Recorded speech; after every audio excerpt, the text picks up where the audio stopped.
স্পটলাইটে আজকের বিষয় ব্রিক্স। অংশ নিয়েছেন অধ্যাপক অনিক চ্যাটার্জি, কথা বলেছেন কল্যাণ লাহা। আজ শুনবেন প্রথম পর্ব। চলতি মাসের প্রথমে 5 দেশ সফর করেন প্রধানমন্ত্রী নরেন্দ্র মোদী। অংশ নেন 17তম ব্রিক্স শীর্ষ সম্মেলনে। ব্রিক্স গোষ্ঠী এবং এই সংক্রান্ত নানান বিষয় নিয়ে আলোচনায় আজ আমাদের সঙ্গে রয়েছেন অধ্যাপক অনিক চ্যাটার্জি। আপনাকে আকাশবাণীতে স্বাগত। ধন্যবাদ, নমস্কার। প্রথমে যেটা আপনার কাছ থেকে জানতে চাইব যে ব্রিক্স গোষ্ঠী বর্তমানে একটা উল্লেখযোগ্য পর্যায়ে উঠে এসছে, এই গোষ্ঠীর ইতিহাসটা কি? দেখুন, ব্রিক্স শুরু হয়েছিল এই শতাব্দীর একদম শুরুতে, অর্থাৎ 2001 সালে 4টি দেশ, সেটা হচ্ছে ব্রাজিল, রাশিয়া, ইন্ডিয়া এবং চায়না। এই 4টি দেশ নিজেদের মধ্যে সহযোগিতা, বিশেষ করে অর্থনৈতিক সহযোগিতার জন্য গড়ে তোলে BRIC। প্রতিটি দেশের আদ্যাক্ষর দিয়ে তৈরি হয়েছিল এবং প্রথমে এর নাম ছিল ব্রিক। ব্রিক নামটা সম্ভবত সেই সময়ে কোনো অর্থনীতিবিদ দিয়েছিলেন, গোল্ডম্যান স্যাশের কোনো অর্থনীতিবিদ জিম ওনিল। সেই সময় থেকে ব্রিক যাত্রা শুরু করে মূলত অর্থনৈতিক সহযোগিতা এবং অন্যান্য আজকের দিনে বিশেষ করে পরিবেশ, সন্ত্রাসবাদ, এইসব বিভিন্ন ক্ষেত্রে তারা সহযোগিতা করবে বলে এটা শুরু হয়েছিল। পরে অবশ্য দক্ষিণ আফ্রিকা জয়েন করায় এটা আবার একটা এস যোগ হয়, দিয়ে এর নাম হয় ব্রিক্স। এবং তারপরে ব্রিক্স আরও বাড়তে থাকে। বর্তমানে এর সদস্য সংখ্যা 10 এবং বেশ কিছু অবজারভার দেশ, তারা কিন্তু এই গোষ্ঠীর এই 2025-এ তারা এসেছিলেন, আমন্ত্রিত হয়েছিলেন এবং তারাও হয়তো আগামী দিনে সদস্য হবেন। সেই জন্য এখন এটাকে বলা হচ্ছে ব্রিক্স প্লাস। ফলে এর ইতিহাসটা এই শতাব্দীর শুরু থেকেই গড়ে উঠেছে। প্রধানমন্ত্রীর এই 5 দেশ সফরে সাথে ব্রিক্স এই শীর্ষ সম্মেলনটা পড়ে গেছে, এইটা কি রাখার কোনো উদ্দেশ্য ছিল, নাকি প্রধানমন্ত্রী তো আলাদাভাবে ব্রিক্স সম্মেলনে যোগ দিতে পারতেন? না, সাধারণত যেটা হয়, রাষ্ট্রপ্রধান বা সরকার প্রধানরা যখন অনেক কটা দেশ সফর করেন, তার মধ্যে এরকম একটা আন্তর্দেশীয় সংগঠনের কোনো প্রোগ্রাম থাকে, অনেক সময় থাকে। সেক্ষেত্রে এটা যে খুব অভিনব বা নতুন সেটা নয়। আর প্রতিটি সফর কিন্তু আলাদা। এই যে প্রধানমন্ত্রী 5টা দেশ সফর করলেন, এই প্রতিটি সফরের আলাদা গুরুত্ব, আলাদা মাহাত্ম্য আছে এবং ব্রিক্স সম্মেলনেরও একটা আলাদা গুরুত্ব রয়েছে। ফলে প্রধানমন্ত্রীর এই যে 5 দেশ সফরের মাঝে যে এই যে ব্রিক্স সম্মেলন, যেটা ব্রাজিলে হলো, রিও ডি জেনিরোতে, এরকম হয়েই থাকে। আন্তর্জাতিক ক্ষেত্রে এটা নতুন কিছু নয় এবং রাষ্ট্রপ্রধান বা সরকার প্রধানদের সফরগুলো এইভাবেই কিন্তু মূলত অ্যারেঞ্জ করা হয়। ফলে সেক্ষেত্রে এই যে প্রধানমন্ত্রীর 5 দেশ সফর এবং তার সাথে যে ব্রিক্স সম্মেলনে প্রধানমন্ত্রীর যোগদান, এইগুলো কিন্তু আমি বলবো সেটা ঠিকই আছে। অর্থাৎ এরকম প্রায়শই হয়ে থাকে। সাউথ সাউথ কোঅপারেশন বা দক্ষিণী বিশ্বের সহযোগিতা এখন উঠে আসছে। সাউথ সাউথ কোঅপারেশন বা দক্ষিণী বিশ্বের সহযোগিতা, এই বিষয়টা কি? দেখুন, সাউথ সাউথ কোঅপারেশন বা এই দক্ষিণী বিশ্বের যে একটা সহযোগিতা, সেটা হলো মূলত উন্নয়নশীল যে দেশগুলো, পৃথিবীর মানচিত্রের যারা দক্ষিণ দিকে অবস্থিত বলে মনে করা হয়, যদিও এটার কোনো ভৌগোলিক ব্যাখ্যা নয়, কেননা দক্ষিণে অবস্থিত অস্ট্রেলিয়া বা নিউজিল্যান্ড, এই দেশগুলোও যথেষ্ট উন্নত, এরা উন্নয়নশীল নয়।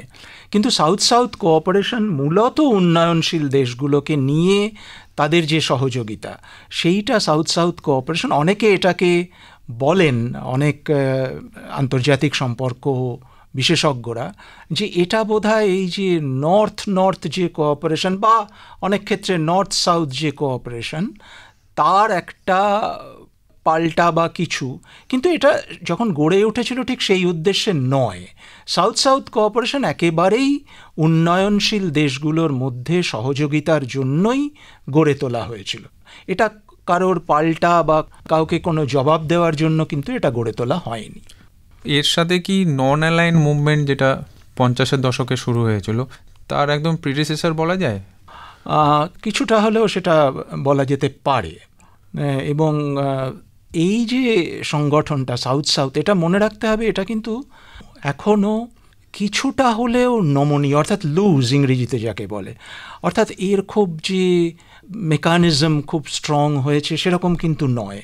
কিন্তু এটা একটা, আমরা যে গ্লোবাল সাউথের যে কনসেপ্টটা, সেটাকে কিন্তু অনেক চাঙ্গা করেছে। এবং আপনি যেটা বললেন, অবশ্যই একে তার প্রিকারসার হিসেবে ধরা যেতেই পারে। আর একটা বিষয় যেটা উঠে আসছে সেটা হচ্ছে আপনার ইউরোপীয় ইউনিয়ন বা প্রথম বিশ্বের যে দেশগুলোকে নিয়ে যে বিভিন্ন রকমের সংগঠন অলরেডি যেগুলো হয়ে এসছে, তার সাথে এই সাউথ সাউথ কোঅপারেশনের একটা দ্বন্দ্ব বা এই বিষয়গুলো কি কিছু আছে? হ্যাঁ, আমি যেটা সহযোগিতা, সাউথ সাউথ কোঅপারেশন কিন্তু কারোর পাল্টা বা কাউকে কোনো জবাব দেওয়ার জন্য হয়নি। তবে মনে রাখতে হবে, ইউরোপিয়ান ইউনিয়ন কিন্তু অর্থনৈতিকভাবে অত্যন্ত শক্তিশালী একটি গোষ্ঠী।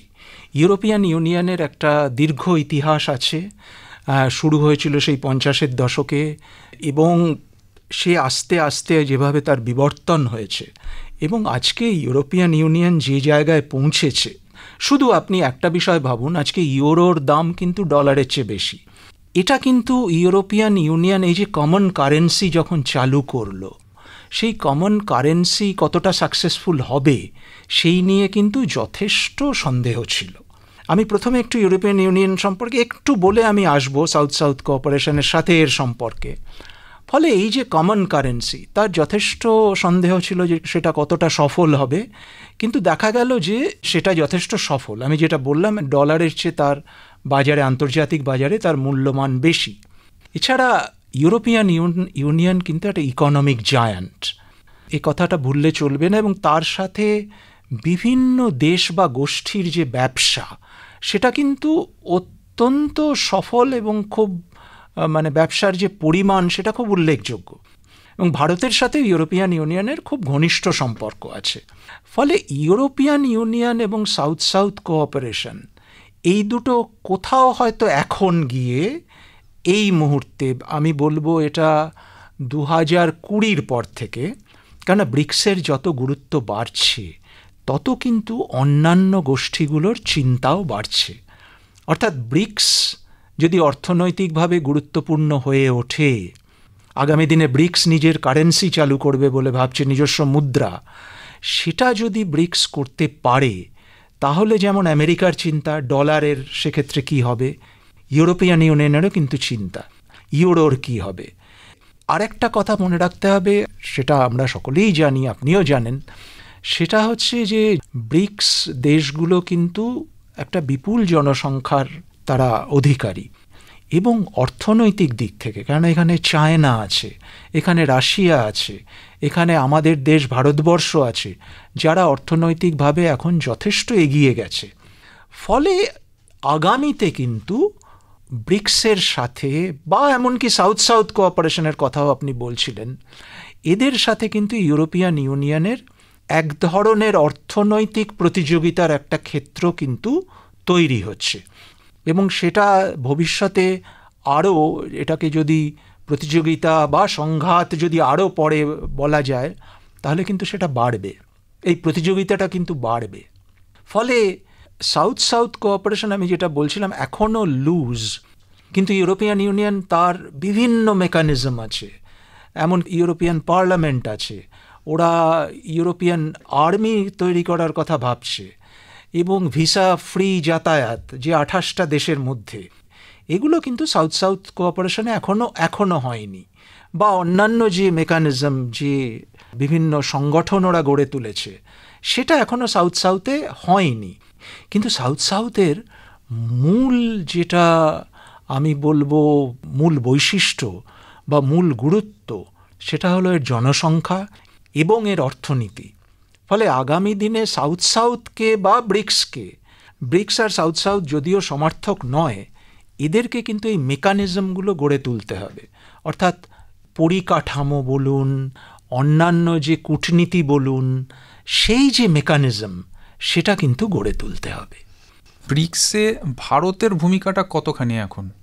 দেখুন, ব্রিক্স তো শুরু হয়েছিল, যেটা আমরা আলোচনা করছিলাম, 4টি দেশকে নিয়ে। সেখানে ভারত একটি অন্যতম অংশীদার, এবং কেন শুরু হয়েছিল সেই সময়, যে অর্থনৈতিকভাবে যে দেশগুলো এগিয়ে যাচ্ছে তাদের একটা সংগঠন। ব্রাজিল, রাশিয়া, ইন্ডিয়া, চায়না কিন্তু অর্থনৈতিকভাবে তখন যথেষ্ট শক্তিশালী 2001-এ, কিন্তু তাও চাইনিজ ইকোনমি আজকে যে অবস্থায় আছে 2025-এ, হয়তো 2001-এ তার চেয়ে একটু হলেও পিছিয়ে ছিল। তাহলে এই যে 4টি দেশ গড়ে তুলল, ভারত তার মধ্যে অন্যতম অংশীদার, এবং ভারতের গুরুত্ব কিন্তু ব্রিক্সে অপরিসীম অ্যাজ এ ফাউন্ডার মেম্বার, প্রতিষ্ঠাতা একজন সদস্য হিসেবে। ব্রিক্সের 2টি দেশ, চীন আর ভারত, ফাউন্ডিং মেম্বার। এবার দেখা যাচ্ছে যে চীনের সাথে ভারতের সীমান্ত নিয়ে বিভিন্ন রকমের সমস্যার আগে থেকেও আছে, এখন বর্তমানেও রয়েছে। আবার দেখা যাচ্ছে যে সম্প্রতি যে পাহেলগাম ঘটনার পরে পাকিস্তানের সাথে আমাদের যে 4 দিনের সংঘর্ষ হয়েছিল, সেখানেও চীনের অনেক অস্ত্র ব্যবহার করা হয়েছে। তো আপনার কি মনে হয় না যে একই গোষ্ঠীর যেখানে ফাউন্ডিং মেম্বার 2টি দেশ, তারা আবার কোথাও গিয়ে নিজেদের সাথে সংঘর্ষে প্রত্যক্ষ বা পরোক্ষভাবে জড়িয়ে পড়ছে? খুবই প্রাসঙ্গিক এবং খুবই গুরুত্বপূর্ণ প্রশ্ন। এই কথা ঠিকই যে দেখুন, ভারত এবং চীনের মধ্যে একটা দীর্ঘদিনের একটা শীতল সম্পর্ক রয়েছে সেই 62-র যুদ্ধের পর থেকে, এবং সেই সম্পর্কে বিশেষ করে বর্ডার ক্ল্যাশেস, সীমান্ত নিয়ে যে সংঘর্ষ, বিশেষ করে দালাই লামা তিব্বতীদের আশ্রয় দেওয়া নিয়ে যে সংঘর্ষ, এবং এখন 2টি দেশের মধ্যে যে অর্থনৈতিক একটা প্রতিযোগিতা, এবং রাজনৈতিকও বটে, শুধু অর্থনৈতিক নয়। পাশাপাশি চীন যেভাবে দক্ষিণ এশিয়ায় ঢুকে পড়ছে, মানে ভারতকে ঘিরে ফেলতে চাইছে, এনসার্কেল করতে চাইছে ভারতকে। আপনি দেখুন, চীন পাকিস্তানের সাথে তো ছিলই, চীন নেপালে ঢুকেছে, ভুটানে ঢুকেছে, শ্রীলঙ্কায় ঢুকেছে, চীন বাংলাদেশে ঢুকছে। এবং এই যে চীনের যে বিভিন্ন প্রকল্প, বেল্ট রোড ইনিশিয়েটিভ বা সিপেক, এই যে প্রকল্পগুলো, এগুলো কিন্তু ভারতকে ঘিরে ধরার বলে অনেকে মনে করছেন। ফলে চীন ভারতের মধ্যে একটা বৈপরীত্য, একটা প্রতিযোগিতা সব দিক থেকেই আছে। এবং আপনি যে প্রশ্ন করেছেন যে 2টো ফাউন্ডিং মেম্বার, তাদের মধ্যে এই ধরনের যদি মতপার্থক্য, বিরোধ যদি থাকে, মতবিরোধ, তাহলে কতটা এগোতে পারবে বা ব্রিক্স কতটা সফল হবে? কূটনীতি কিন্তু আমি বলবো খুব মজার বিষয় এবং খুব চিত্তাকর্ষক এই কারণে যে আজকে আমরা যেটাকে শীতল ভাবছি, কালকে সেটা উষ্ণ হয়ে যেতে পারে। অর্থাৎ আজকে আমরা মনে করছি ভারত চীন সম্পর্ক শীতল, কিন্তু কালকে দেখা যাবে অন্য কোনো ইন্টারেস্টের কারণে ভারত চীন কাছাকাছি এসে গেল। এই অন্য ইন্টারেস্টটা কী হতে পারে? আমেরিকা। অন্য ইন্টারেস্টটা কী হতে পারে? পশ্চিমী বিশ্বের অর্থনৈতিক দাদাগিরি, অর্থাৎ ইউরোপ এবং আমেরিকার অর্থনৈতিক দাদাগিরিকে মোকাবিলা করতে পারে ভারত এবং চীন যৌথভাবে। ফলে আগামী দিনে যে চীন আর ভারত বন্ধু হবে না, বন্ধু যদি নাও হয় সহযোগিতার হাত বাড়িয়ে দেবে না, এ ব্যাপারে কিন্তু কোনো গ্যারেন্টি নেই। কূটনীতিতে কেউ পার্মানেন্ট বন্ধু বা পার্মানেন্ট শত্রু নয়। Nobody is a permanent friend or permanent enemy. ফলে চীন এবং ভারতের একটা ওয়ার্কিং রিলেশন সবসময়ই রাখতে হবে। সেদিক থেকে এই দুটো দেশের ওপরে কিছুটা হলেও, কেন এরা এশিয়ার সবচেয়ে বড় দেশ, চীন এবং ভারত, এবং এই 2টো দেশ যদি কোনো রকম সহযোগিতা করে আগামী দিনে, তাহলে সেটা সারা বিশ্বের পক্ষে কিন্তু বেশ গুরুত্বপূর্ণ হয়ে উঠবে বিশ্ব রাজনীতিতে।